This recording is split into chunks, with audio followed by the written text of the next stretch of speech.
നമ്മളെല്ലാം മറ്റുള്ളവർക്ക് വേണ്ടി വോട്ട് കൊടുക്കുവാൻ നിർബന്ധിതരാകുന്നു. നമ്മളെല്ലാം മതേതരത്വം പറയുന്നവരാണ്. മതേതരത്വം പറയുന്നത് നമ്മളിവിടെ കിടക്കുന്നു, മതം പറയുന്നവരിപ്പോൾ അവിടെ കിടന്നു.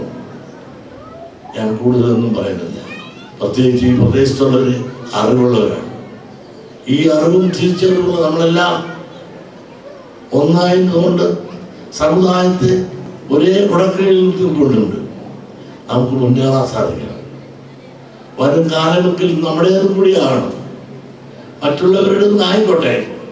ഇവിടെ സാമൂഹ്യ നീതി നേടുവാനുള്ള ഈ പടയോട്ടത്തിൽ ജാതിയോ മതമോ വർണ്ണമോ ഒന്നും നോക്കാതെ നമുക്ക് അർഹതപ്പെട്ടു നമ്മുടെ ആൾക്കാരെ എത്തിക്കുവാനും വളർത്തുവാനും നമുക്ക് സാധിക്കട്ടെ.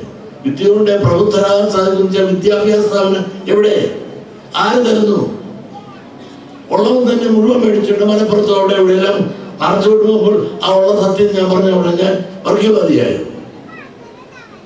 ഈ രാജ്യത്ത് യഥാർത്ഥ വർഗീയവാദികൾ ആരെന്ന് നിങ്ങൾക്കെല്ലാം അറിയാം. അവരെല്ലാം ഇന്ന് കൊടികുത്ത് പാടുകയാണ്. അവിടെ പിൻബലം മേടിച്ചുകൊണ്ട് രാജ്യത്തെ കീഴടക്കുവാനും ഭരിക്കുവാനും വെമ്പുന്ന ഒരു കൂട്ടർ, ഇതിനെ എതിർക്കുന്നവരെ തകർക്കുവാൻ മറ്റൊരു കൂട്ടർ. ഇതെല്ലാം ഈ അടുത്ത് വരുന്ന തെരഞ്ഞെടുപ്പിൽ നിങ്ങൾ തിരിച്ചറിവുള്ളവരായി അറിവുള്ളവരായി പ്രവർത്തിക്കുവാനുള്ള ഇച്ഛാശക്തി കൂടി സമുദായത്തിനുണ്ടാകട്ടെ എന്ന് പ്രാർത്ഥിക്കുകയും